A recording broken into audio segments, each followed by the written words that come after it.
Yeah, take it away. So, evening everyone.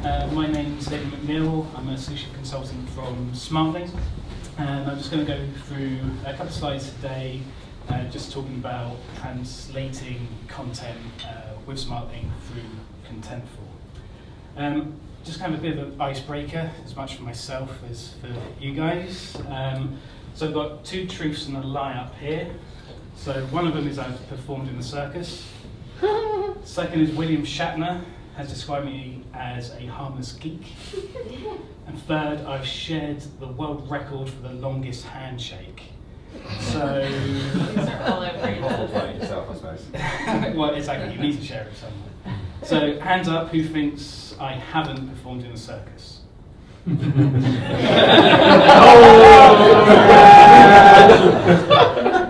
thinks that William Shatner hasn't described me as a harmless geek?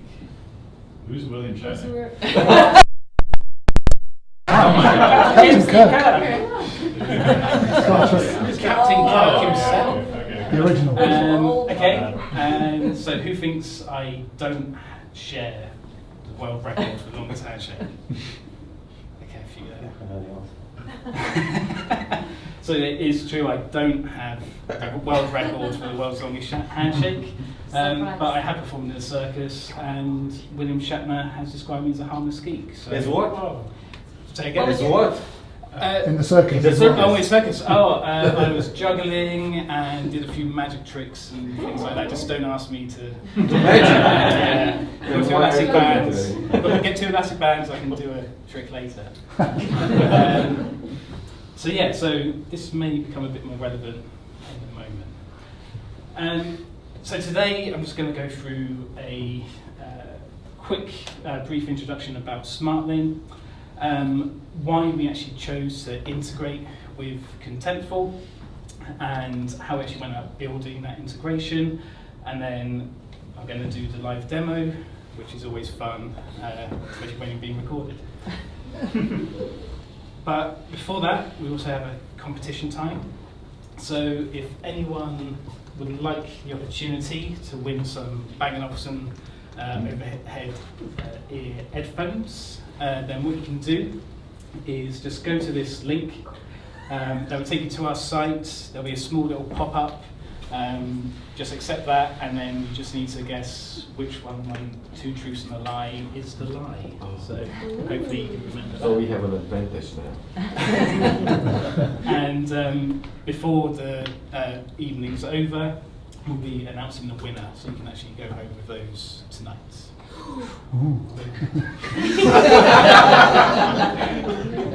That's why I'm here. So just a bit about Smartling. So we are an enterprise translation management platform. So what it basically means is that you can manage all of your translation processes using us, not just with Contentful, but with any other back-end systems you may have. We are primarily a technology company, but we do also have language services. So you don't have to use our language services if you are using any of your own third parties or internal translation resources. You can use them with our platform, but if you want to, you can use us for that as well. So can I just get another quick show of hands? I promise this is the last time. Is there anyone that's currently doing translation or thinking of doing translation with Contentful? A couple. I'm going to cheat slightly. Is there anyone here that's currently using Smartling to do that? Guys there? It's good to see. So Smartling has been around for 10 years, and we have offices all over the world, headquartered in New York, and I'm obviously working in the London office. And we're also really proud to be recognised as a leader both by the CSA research and in number one position on the GCU Crowns as well. So we have a lot of customers of these that are also using Contentful. We have people like Rolly, MailChimp, Ernst & Young, Fastly, PayPal, so a lot of customers that are using us and Contentful. And one thing you may notice from this is that there's a big range of maybe not smaller startups, but more newer businesses, as well as larger companies that have been around for a lot longer. And when you have this broad range of customers, you're going to have they're going to have a broad range of needs as well as different technologies that they're working with. So this is just a quick overview of the key thing is that we're trying to capture that content, translate that content, and then return it. And we have a couple of different ways that we can do that, whether it's using a manual process of dropping those files in, which is possible, but not what we would necessarily recommend. We also have our APIs, and just to give you an example, we have customers like Shopify, where they will be delivering, say, 20,000 files every 30 minutes that they're going to need translating and getting back into the system. And that's what they're using our APIs with that. So we can handle that large volume of content that's coming in. On top of that, we have our connectors, which is actually how we integrate with Contentful. I'll go into that in a bit more detail in a moment. And then we also have what we call our global delivery network. So if anyone's using a CDN like Akamai, we are just a proxy-based system. So when your end users are going to a website, we kind of sit in the middle, and when they go to a particular language version, we'll deliver that translated version of the site. So that's how we're getting that content. We then actually have the actual platform and the dashboard where you can control all the workflows and see where you are within the translation process. And along with that, we have all the different users who need different access rights, from the account managers, project managers, the actual translators, and again, whether that's third-party agencies, our own internal services, or whatever it may be.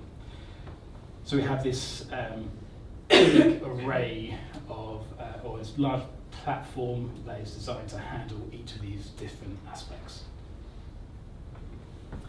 So as I said, with Contentful, this falls under the connector section, which is based on our APIs. But again, we have a whole host of different connectors that we can capture that content through. The key point is really wherever somebody's content lives, we want to be able to access it and get it back into that platform. Okay, so why Contemptible? So we first started hearing from our customers and prospects actually before this in the summer of 2017. We started hearing a lot more about Contentful. By the time we got to January 2018, we had 10 customers that were already using Contentful and around 89 that were reviewing it as part of their strategy going forward. So obviously from a business point of view, we can see there's that market there. So it all comes down to what's the value versus the complexity of creating that integration. So some of the things we need to look at is, okay, is this a hosted or an installed integration? So if you think about something like Contentful, we can very easily access the content that we need through the use of all the APIs that they have available. And that's something that we can host within our own servers. If you compare that to something like Adobe Experience Management, where you have an instance installed locally on your own servers, to get to a lot of that information, we then need to give our customers something to install in their data centers as well. So with Contentful, it was a much simpler prospect to actually build our connector. Okay, next, does Contentful actually support language natively? Which it does, which is brilliant for us, because again, if you imagine that first you're getting this content in, it goes through all the translation process. When you're actually sending that translated content back, if you've got a system that actually knows what to do with that straight away, it makes the whole flow a lot simpler, which for a TMS or a translation management system is really powerful. Can it actually export the content in the format we support, whether that's JSON or XML, which it does, again, brilliant for us. And what does change management look like? So if you can imagine when you're in Contentful, you will have your different translated boxes. What happens when we're grabbing that content into Smartling and we push the translation back? What happens if someone changes the translation within Contentful and not in Smartling? You know, are there methods that we can handle that, the difference? Functionality that's specific to translation. So a big one is the character limits. If you think of translating from English to German, your character strings might be jumping, you know, by a third or 2/3 the length. So what we want to be able to make sure is that by putting these character limits in place, that when, no matter what device the content's being displayed on, it's going to be displayed in the correct way, and it's not going to cause any issues on the page. Also, if you need to upload any instructions or notes to the translators so they can get a better idea of how they want this text translated. Then other things around authentication, API limits, single sign-on, things like that. So, building a Contentful integration. So as I said, this fits in the connector section, again, which is all based off of our APIs.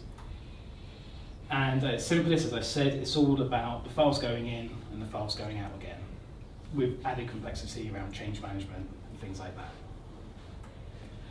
So our integration is based off of 3 different layers. So we have our UI, which is all around the management, requesting translations, actually monitoring the process flows.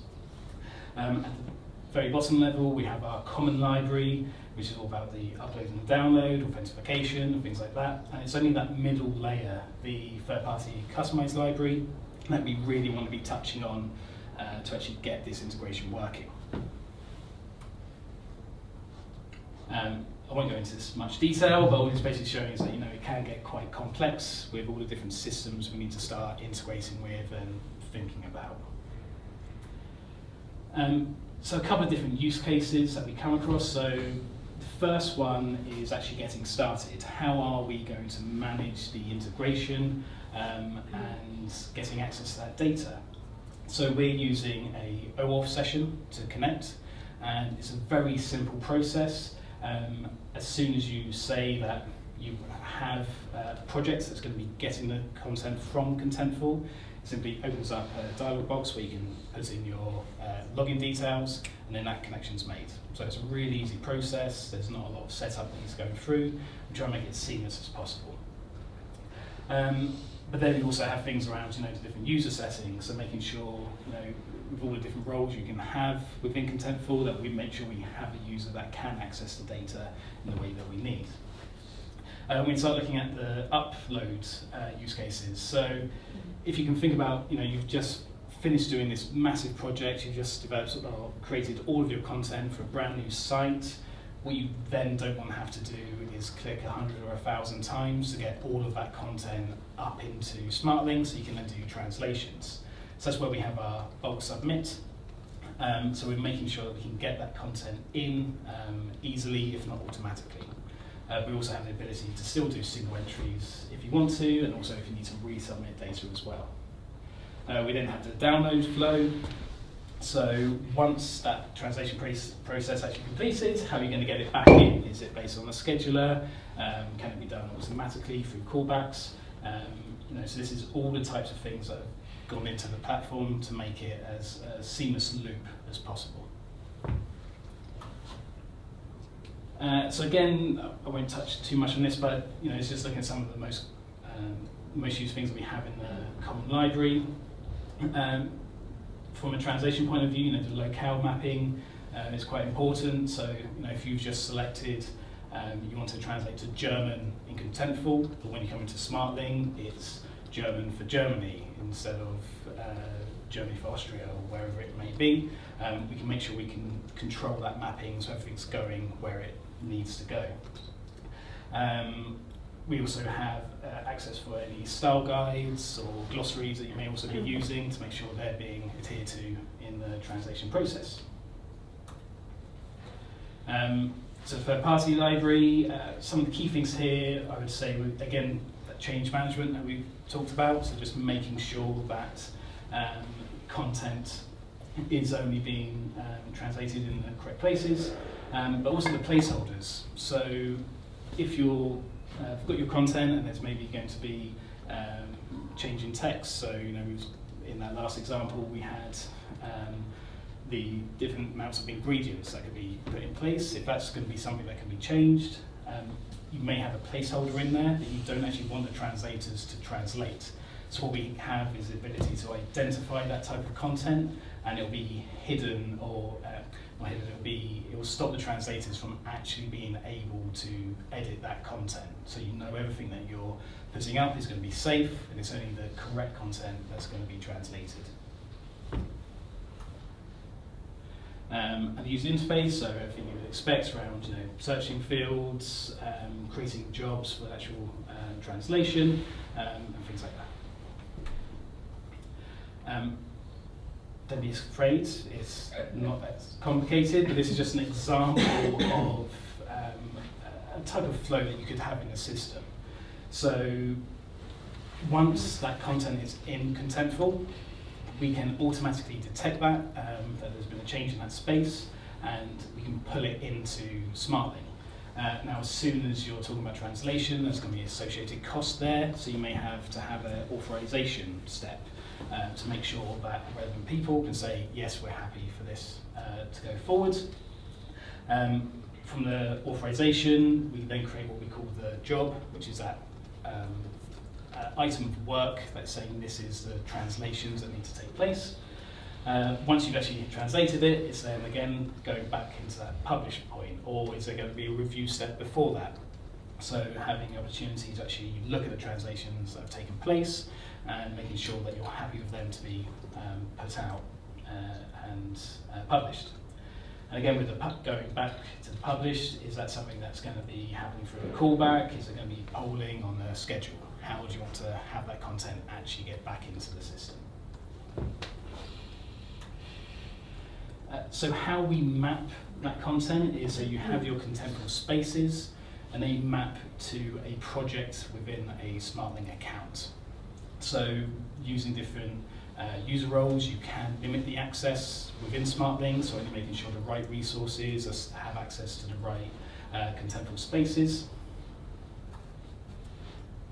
And one of the additional things that we bring is visual context. So when it comes to Contentful, when you're creating that content, you may not actually know where the information is going to be displayed.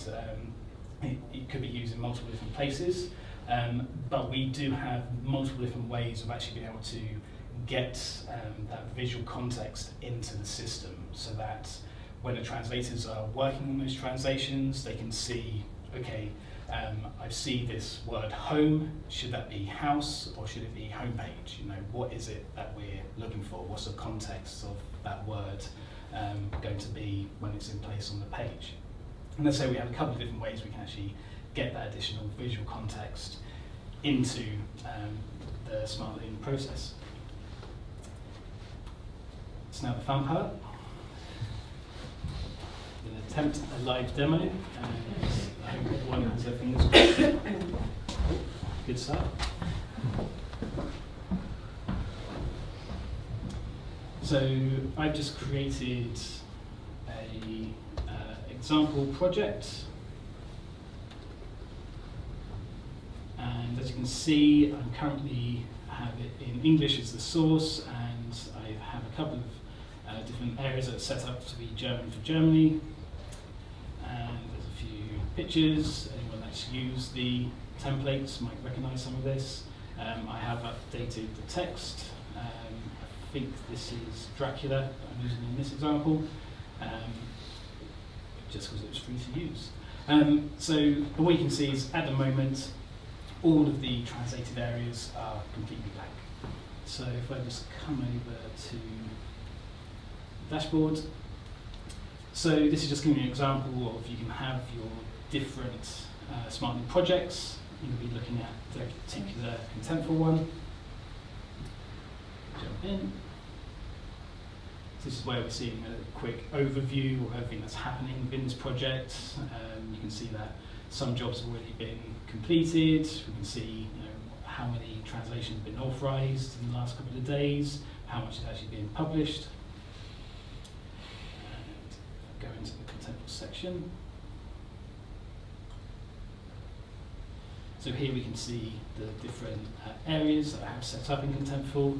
If we just go onto the blog post, and I can request a translation. One thing I should mention is that I'm using a very manual process, but this can all be customized. So we can fully customize the workflows to be whatever they need to be for the requirements. And we can also, if you need to, translate other related entries. I'm just going to keep it to this one entry for the moment. Authorize that. And it's done.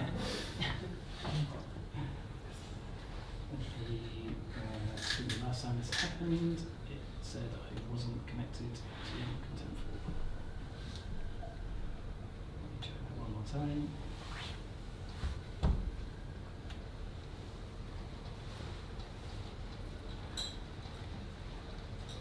The beauty of a live demo.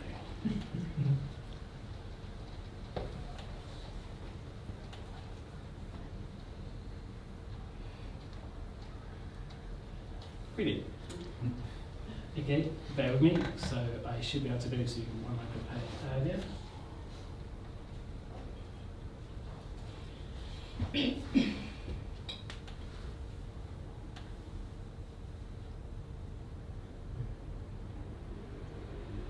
So this is actually the tool that we would use to actually perform the translation, or any translator that you actually have using the system. And what you can see is we can get some context into the tool. So we can see the title and the different areas. We can see the image, although its scale is slightly off.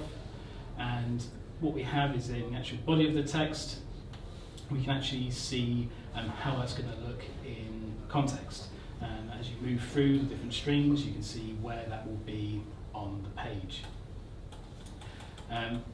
Once you've then gone through and have everything translated, you would save all of the content and then submit it, at which point that's where the export will either happen based on the schedule, or you can do a manual process to push it back into the system.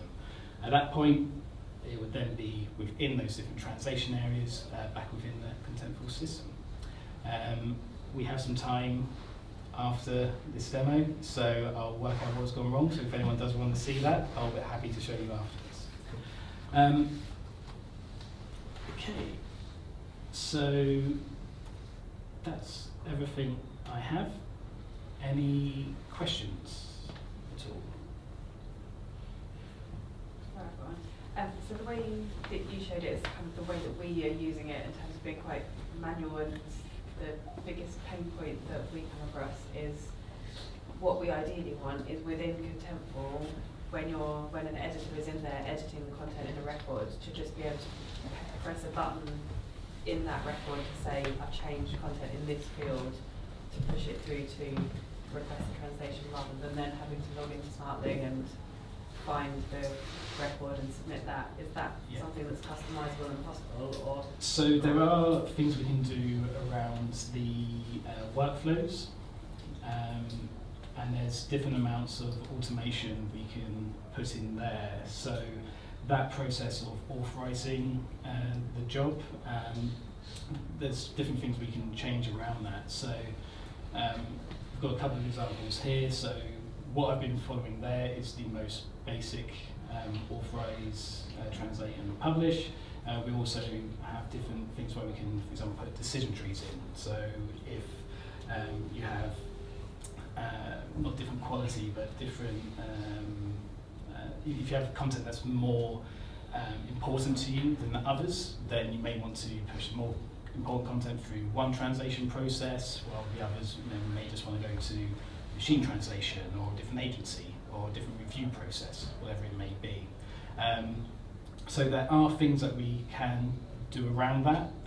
What I would suggest is you can talk with your particular customer success manager, and they'll be able to help you and actually work out exactly what it is that you need to fit your needs. Because I'm guessing, maybe in every case you want to go through that, just automatically create the job, but there might be some instances where you don't. So what we can work out is exactly what you need and create something that's going to work for you.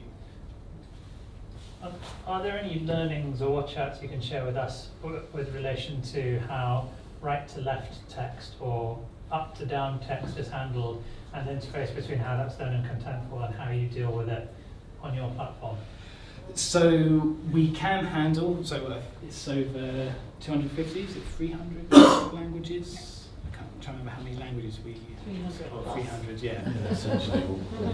Including right to left, including all kinds of scripts. So really, there is no limit.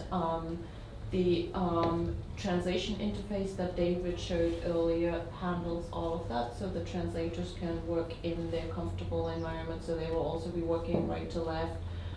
The actual delivery of the website, of course, depends on how that's set up in your CSS. So as long as your site supports it, Smartling supports it as well. Yeah.